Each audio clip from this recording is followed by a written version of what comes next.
Okay, I want to assure you that I try to be as objective as possible in this video, but I'm sure you can understand that when analyzing a creative network like this, it's hard to do. So just realize, this is not an opinion piece, but my own opinions do influence the video more than usual. I should tell you right away that I used to be one of the biggest Nickelodeon fans that you'll ever see. I was born in 1991, so I'd say something like from 1994 through 2004, I watched everything that they had to offer. Double Dare, Rugrats, all that. Are You Afraid of the Dark? I used to get so scared watching that. If you had asked me to list my top 10 favorite shows, at least 8 of those would have come from Nickelodeon. I had so much faith in that network that I would actually sit there and watch shows that I didn't even like because I figured they must be good if they're on Nickelodeon. Do you remember that show, The Brothers Garcia? I used to hate when that came on, but for some reason, 9-year-old me would never miss an episode. Nickelodeons go way back to the early 1900s, not the network, but there were these cheap little affordable theaters, usually in urban areas, that would show movies. The word Nickelodeon is a combination of the word nickel, which is how much they would charge for admission, and odeon, which is the Greek word for theater. They were cheaper than going out to a play and really just one of the cheapest forms of entertainment at the time. I know we're talking about the early 1900s here, but still, a nickel was not a bad price for a night of entertainment. By the 1910s, there were thousands of them across the United States, and people were starting to see the potential of the industry. The movies and the theaters started getting bigger and better and more expensive. Eventually, these Nickelodeons were phased out, but the name lives on. Let's skip ahead 60 or 70 years to April 1st, 1979, when Warner launched a new television channel called Nickelodeon as the first network for kids. And I realize the name doesn't seem to have any connection until you see their original theme.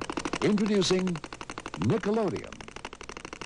Children's programming that's fit for children. There was this projector and a mime with this old-timey music. Honestly, I don't get it. Maybe things were different back then, but I would never expect this early 1900s theme to be appealing to children. It just doesn't seem fitting. Plus, considering they didn't show old movies or shows, it just doesn't fit. Maybe they got that same impression, because after a couple of years, they dropped it and brought in some more color. But through all of this, nothing was really happening. They did have a hit show called You Can't Do That on Television, sort of a sketch comedy thing. It's actually responsible for introducing the green slime to the network. But other than that, things were pretty weak, and people weren't really watching Nickelodeon. Now, you wouldn't know it from watching the networks, but Nickelodeon has been closely tied to MTV. In fact, in 1984, MTV and Nickelodeon were brought together into a division called MTV Networks. On January 1st, 1985, VH1 was created and added to that division. 9 months later, all 3 of them were sold to Viacom. It was a deal valued over $600 million and also included half of Showtime. They already own the other half. I want to express how insignificant Nickelodeon was to this deal. When CNN reported on it, their headline was Viacom buys MTV, no mention of Nickelodeon. They only bring it up once halfway through the article when they finally say that they also produce Nickelodeon, but the real prize here is MTV. At that time, of all the cable networks, Nickelodeon was in last place. I think it's safe to say that they were insignificant, but Viacom must have seen potential because they invested pretty heavily in it and amazingly were able to turn it around. As far as basic cable network rankings, Nickelodeon went from last place in 1985 to first place by 1995. Let's take a look at how they did it. For one, they looked at some of the successful aspects of MTV and applied them to Nickelodeon, mainly the graphics. MTV used to have all these crazy, colorful animations and graphics. It sent a cool, modern vibe, and they were kind of known for it. So they figured this would be perfect for our kids' network. For the second half of the 1980s, they introduced everything that I associate with the network. I'm talking all these wild animations with the color orange everywhere, the iconic Splat logo, and more importantly,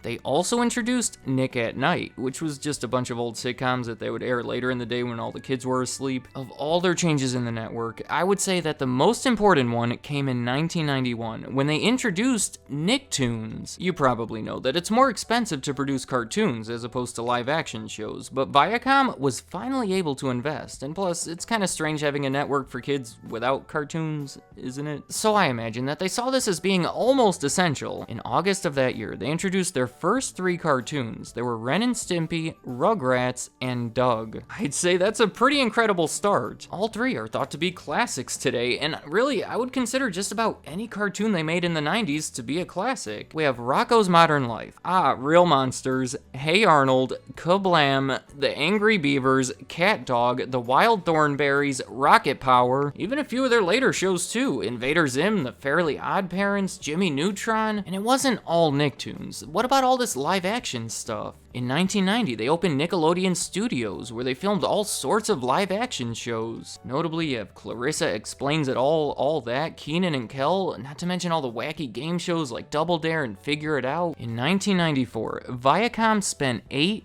billion to buy the majority stake of the film studio Paramount Pictures. They started putting that synergy to work when they teamed up to create Nickelodeon movies. Their first release was Harriet the Spy in 1996, followed by Good Burger the following year, the Rugrats movie the year after that. Again, all classics in my opinion. Now, I know everyone wants to hear about what happened to Nickelodeon, what went wrong, and why are they so bad now? The idea on my website says Nickelodeon, parentheses, rise and fall, but I have to be honest, I don't have perfect answers as to why they've fallen, nor am I completely convinced of this fall. So instead of trying to make these arguments, I'd prefer to just talk about what's been going on. Nickelodeon is still owned by Viacom, which at this point I'm sure you realize they have a lot more going on, and since they don't separately report figures for Nickelodeon, it makes it difficult to see how the network's been doing. However, they have been reporting how many subscribers they have from 1993 all the way to 2016. Looking at this graph, you may be quick to draw conclusions and say right about 2010, Nickelodeon went bad and they've been declining ever since. I would address that by saying Netflix and YouTube have really grown over that time, especially with kids, and have caused people to cancel their entire cable package. There's this whole cord cutting movement, and you can expect to see a similar graph for most cable channels, with their peak being right around 2010. And as recent as 2015, their SEC reports claim that they've held on to that #1 basic cable spot every year since 1995. So yes, Nickelodeon is declining in this aspect, but I wouldn't really say it's their fault. Another argument you can make is, what about Nickelodeon Studios?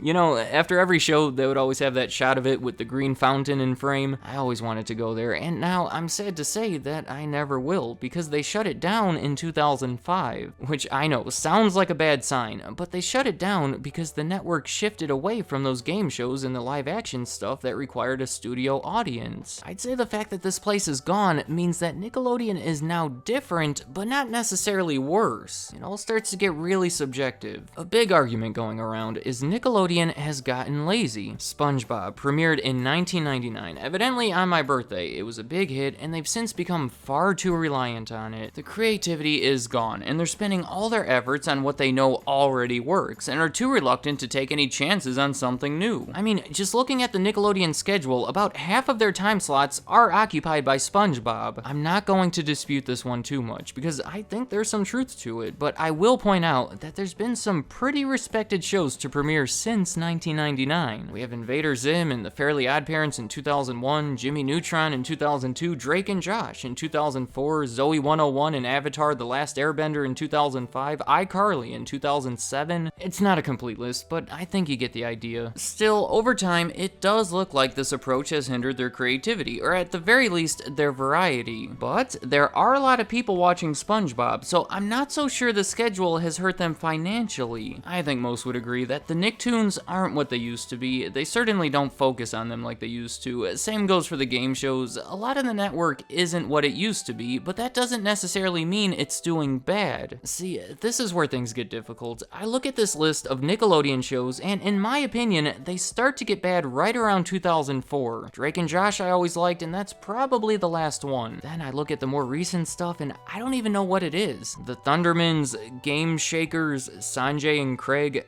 I've lost touch with Nickelodeon, and that raises a question that maybe we should all ask ourselves. Did the shows really get lazy and worse over the years, or have I just seen them differently as I've gotten older? I don't have an answer to it, but it sounds really ignorant to me to say as soon as I became a teenager, the Nickelodeon shows got really bad. I'll never say anything bad about the Rugrats or Hey Arnold, I still think they're good shows, but I no longer think they're the best shows that humans can ever hope to create. And I've revisited some of those old episodes of All That recently, not quite as great as I remember. And I thought this was worth mentioning. Those 3 original Nicktoons, Doug, Rugrats, and Ren and Stimpy, the shows as they premiered and grew big, all had early endings. For Ren and Stimpy, the original creator was fired. I recommend this video by LS Mark if you want to hear more about that. For the Rugrats, the original writers had disagreements and a lot of them left early on. Saber Spark made a good video about that. For Doug, Nickelodeon let it slip away and it was bought by Disney so they could play it as part of their ABC Saturday morning cartoons. I haven't come across a great video about that, but all 3 of these iconic original Nicktoons went through these major changes behind the scenes that affected the shows after just a few seasons. So, in support of their potential decline, the 3 shows that helped build that lovable kids network of the 90s, arguably more than any other, all had major issues, and that wasn't ideal for the network. But they obviously made it through it. For many kids around the world, including me, Nickelodeon was once something magical. Sure, maybe they've gotten lazy and lost touch with their audience, but I'd argue that with YouTube and all the other on-demand platforms, video games, we now live in a time where it's impossible to capture that same magic through a TV network. Disney does seem to be able to do it, but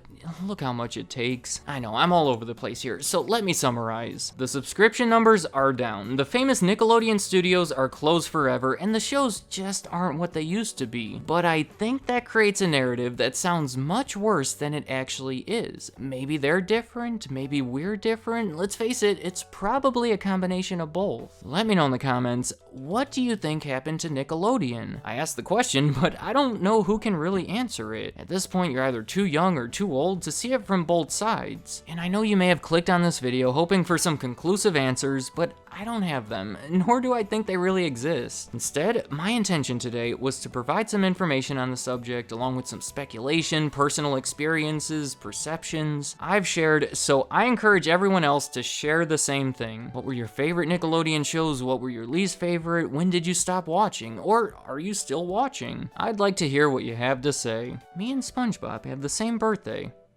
Huh. Alright. Thank you for watching.